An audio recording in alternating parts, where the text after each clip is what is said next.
Hey friends, I'm back at it again. um, I've learned just when I get prompted to do things, I just go do them. And because that's just how I'm in alignment with what is being asked of me to do. So I don't wait anymore. So I was prompted today to make another video, so here I am. What I wanted to talk about today is how to break toxic habits and thought patterns, um, because that's something that can really hold us back. Um, and what made me think of it was something that happened this morning. Nothing bad, but it was something that happened that kind of um, had a deeper meaning or made me think about things. Like it was a real world example of what kind of could be happening in our minds when we're stuck in a toxic thought pattern or a toxic habit. And so to quickly describe what happened this morning, so normally in the mornings, just to kind of wake up and get myself out of the house, I will go and get some breakfast and coffee from a restaurant, and just kind of a morning excursion to get my day going. And there's one particular one nearby that I usually go to. But this morning I was like, you know what? I feel like going somewhere else. And so I hopped in my car and was just had a bunch of stuff on my mind and was just kind of, doodling along, and I didn't even realize until I pulled into the usual restaurant's driveway that I was like, wait, I was totally planning to go somewhere else. Like I made that decision to go somewhere else, and yet when I was on autopilot, here I am at the same place that I always go to. And it was a really good, like, real world example of what it's like with our thought patterns as well. So sometimes we can recognize, like this way of thinking is maybe not particularly healthy for me, and you even make a decision, I'm going to do this differently. But then if you're just living your life on autopilot, it's very easy just to go in those same ruts, those same thought ruts, because it's like that's the way you've done things so many times that if you're not really in this place of awareness, that's just what you do, because you kind of go on autopilot and it's a habit, and it's what you're used to, and you just do the same thing over and over, even if it's something maybe that you're trying to break or that is hurting you in some way.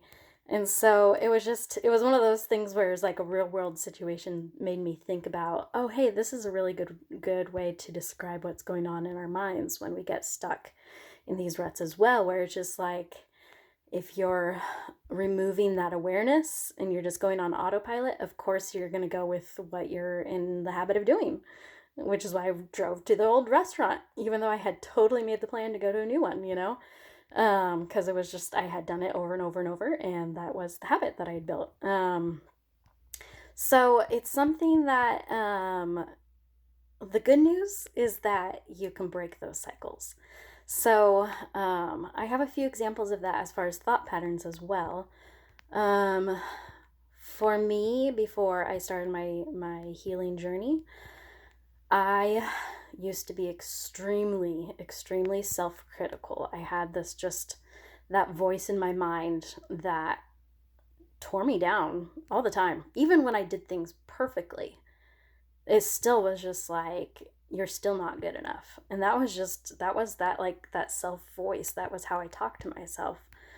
I didn't like it, but I was just like, well, that's just kind of what it is. Like, how do you change the way that voice in your mind talks to yourself, And so when I first started going to see my counselor, she's like, Katie, that's a spirit and you can rebuke it. And I was like, what? This is a thing? Like, I can change the way that I speak to myself. I can change that voice in my mind. And I was like, it was a major light bulb moment where it was just like, I can change this. Like, I don't have to be stuck with this like self-critical thing that just like tears me down all the time. Like, what?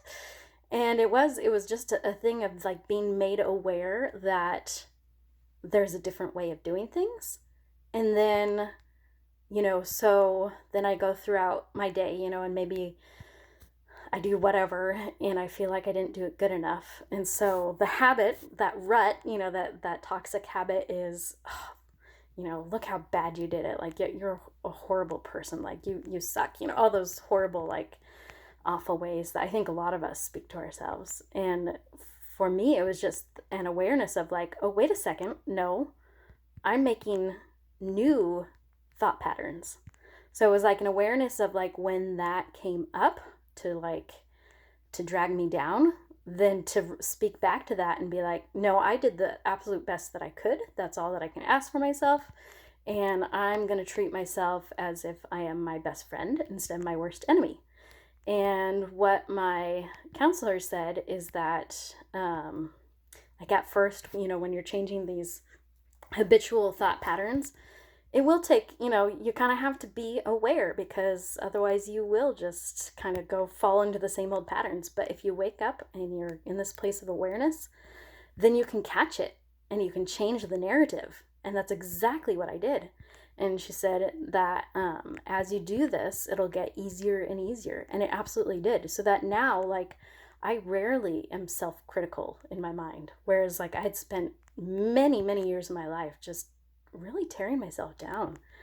I didn't like it, but I guess I didn't realize that I could change it. I just thought, well, that's just how the voice in my mind talks to me. I don't like it, but what am I going to do? And so it was so liberating. It's so cool that we can change these things. And really what it comes down to is not only making the decision, because like that example I gave, I made the decision to go to a new restaurant, but it was the awareness that was lacking. I just kind of went on autopilot. And if you live your life on autopilot, you will naturally fall into whatever habits you've always done, even if they're ones that you don't particularly like. It's just that's how you've always done it. And so that's, if you're not aware and awake, then you're just going to keep on doing the things the same way you've always done them. So if you really want to make a change in your life, it really starts to be about waking up and being aware of, as with the example I gave, is being aware of how you talk to yourself, and then realizing, hey, I can change this. I made the decision to change this, and speaking back to that like spirit that's saying you suck, you're the worst person ever, and being like, actually no, I don't have to listen to you. That's a lie. I'm an awesome person. I did the absolute best that I could, and I couldn't ask anything more of myself than just doing my best, And it really, like, that one, I think I'm being prompted to share that one in particular, is one that will really change your life if you can really, really make that change in the habit of how you speak to yourself, and really become your own best friend instead of your own worst enemy. And the way she kind of illustrated that is, it was really good for me, because she was like, okay, imagine a friend came to you and said, I'm going through a whole lot right now, and because of that, I'm just not managing things, or my bills are falling behind, or like I feel like I'm not as efficient at work, and I'm just not measuring up to how I would normally do things, because I'm just kind of going through a lot of shit right now. Would you tell that friend, oh, you totally suck, what is wrong with you, get yourself in gear, like what you're just like the worst person ever? No, you would never do that to a friend. So if you're not going to do that to a friend, why the heck would you do it to yourself? And I was like, oh, I love these. It was like these things that seem so, makes so much sense when she would say them, but you realize that you've been doing it this way all this time.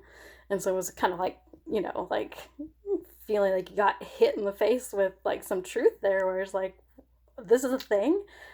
Oh, it is a thing. I would never speak to my friends like that, where I'm just like, you suck, like you're the worst person ever, like I can't even stand you, like how, like why are you even here, like you're a waste of space, like all these horrible things that we say to ourselves. And if you never say that to a friend, why are you saying that to yourself? Stop already. that was for me probably one of the biggest things that started giving me the confidence that I have now. Whereas I started speaking to myself as if I was speaking to a friend. And so even if sometimes like I felt like I hadn't done it as well as I wanted to, then I was like, okay, how would I speak to a friend if they came to me and said, I kind of didn't do as good as I wanted to. And I'd be like, you know what? You tried your best with the energy that you had. Like, sometimes it doesn't go well, but there's always another chance, and like just being encouraging and full of faith and just being like, you can do this. That's what I would always do that for a friend. That's just who I am. So, yeah, I'm going to do it for myself too. And that's really important, especially if you're someone who wants to be able to help others and pour into others. You have to pour into yourself first. And that's a really good way to get started, is to quiet that negative voice in your mind, realize that it's something you can totally refute and speak back to, and just be like, do you know what? No, you're lying to me. The actual truth is I tried my absolute best. And, or maybe you didn't try your best, but even still being like, do you know what? Yeah, maybe I didn't do it so good that time, but next time you just watch me, and just be your own cheerleader. And I guarantee that is going to build your self confidence. Like, that was a huge, huge release for me. And don't beat yourself up if, even if you fail a little bit, like you lose your awareness or you go on autopilot and you find yourself going down this road of just being like, oh crap, I was just like tearing into myself a lot there. That's okay. It happens. You go, okay, well, I woke up now. I'm going to do it better next time, and just being like in this positive place of like, yeah, I got this. Like, I'm the bomb.com, and it's not like this false, like, pumping myself up, look how cool I am, but really having like just a proper self-respect and realize what you've been through, what you've handled, what you've overcome, and how far you've come, and celebrating that and being like, just kind of like I've said over and over, be your own best friend and be your own cheerleader, and don't depend on anybody else for that, because that's you're giving away your power in that case. You have to build your own self up and build your own self-worth, and you can absolutely do that, and it all comes down to awareness. So don't live your life on autopilot. I know we can tend to do that. Sometimes that's like a trauma response, and I'll probably talk about that in a different video, where it's just like sometimes you kind of almost remove yourself from life, if it makes sense, and kind of go on autopilot because you're just so overwhelmed by all the crap that you're dealing with. But if, as you're healing and you're wanting to improve your life, it comes down to awareness and being like, waking up to these things that you were doing that were not healthy and that were toxic and were tearing you down. And so waking up to it, making that decision to change, and then following through. And then, giving yourself some grace if you fail sometimes, because it's a new habit. And so, yeah, you're going to fall, you're going to mess up, but to not like beat yourself up and just be like, you know what, I'm still learning, so this is okay. And failure is often the thing that teaches us the most, actually. So it's okay to fail. You just get back up and you keep running forward, So that's what I was prompted to share. Another long video. I'm trying to keep them a little bit shorter, but yeah, so far it's just, I always have a lot that's given to me to say. But I hope that this is helpful and resonates and can kind of change some of your guys' lives. Like, if you recognize yourself in that as somebody who always tears yourself down, just know there's a new way to be, a new way to live your life, and you can do it. It just takes some practice, So with that, I think I'm going to bring this to a close because my phone says I'm running out of space. So yeah, I will see you in the next video. Best of luck to you all. Okay, bye.